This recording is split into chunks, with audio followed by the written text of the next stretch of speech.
最近，美国的航空系统正经历着一场前所未有的危机。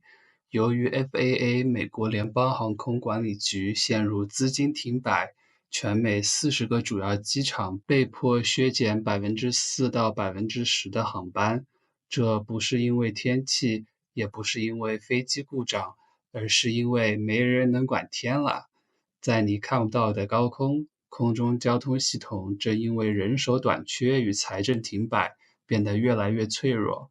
今天我们就来聊聊为什么空中交通管制 （Air Traffic Control） 如此重要。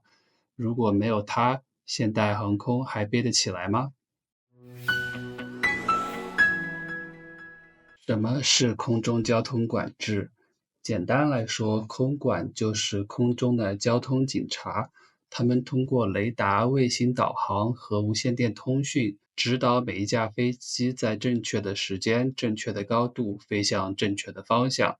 空管系统由3个主要环节组成：一、塔台 （Tower Control） 负责机场地面起飞与降落；二、进境 （Terracon） 管理机场周围50公里范围内的空域；三、航路中心 （En Route Center） 负责长途航路上上百架飞机的间隔与航向。他们24小时轮班，全年无休，每一句口令都要精确到秒，因为几百米的误差就可能意味着灾难。政府停摆与人手危机，这次危机的导火索是美国政府预算停摆。当国会未通过拨款法案，包括 FAA 在内的机构的资金将被冻结，空管员必须无薪上班，培训和支援人员则被迫休假。目前 FAA 共有13300名持证空管员，而理想的人力应为15500名，这个缺口大于2000人，而培训一名新的空管要2到3年，这意味着哪怕今天招人，也要3年后才能补上。长期的高压与无薪状态让许多人提前退休或辞职，有的机场甚至出现夜班无人可排的情况。所以 FAA 不得不发布紧急命令，要求40个主要机场减少4%至10%的航班量，包括纽约、纽瓦克、芝加哥、洛杉矶、旧金山等。这是一个艰难的决定，而更糟糕的是，不减航班就不安全。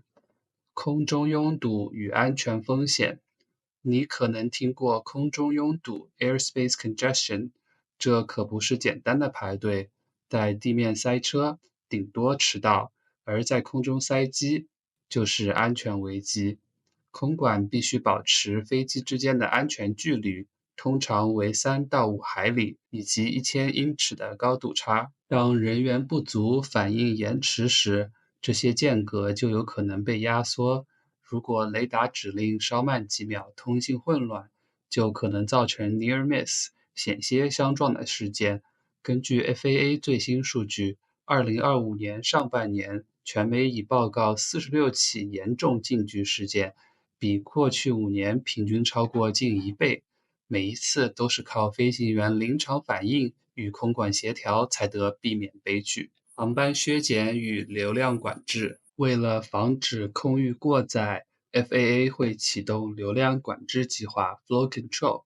这是一种人为的限速，比如说规定某机场每小时最多只可以起飞50架飞机，超出的航班必须延误、取消或改道。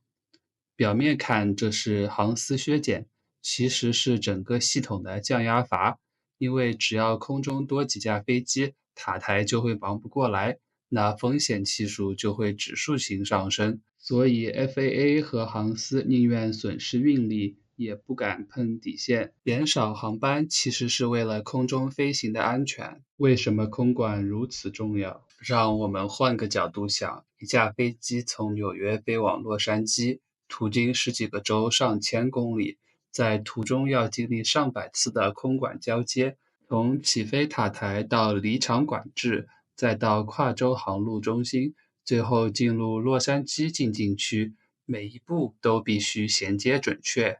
如果没有空管系统，飞行员必须目视飞行，靠地图和广播自我协调，那会发生什么？混乱、延误，甚至碰撞。所以，现代空管的职责远远不止防相撞，他们要协调飞机高度层分配、航路避雷、气象绕飞、紧急优先着陆、军事禁飞区、国际航权交接。每一条航路、每一次爬升和下降都必须经过空管许可与确认。如果没有这个网络，整个天空将无法有序运行。这次危机意味着什么？FAA 的航班削减不是一次性事件，而是一种警告。美国空中交通系统正在透支运行，本系统该有20%的冗余，而现在几乎满载负荷。人员老化、设备陈旧、培训滞后、预算冻结，每一环都在侵蚀安全底线。如果不补足人力更新系统，未来航班延误、取消乃至严重事故的风险都会持续上升。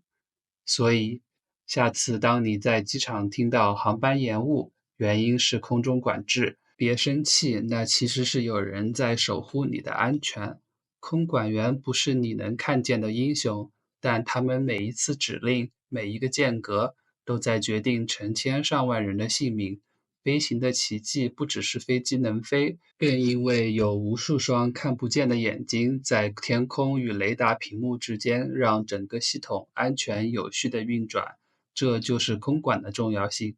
谢谢观看，我们下次再聊。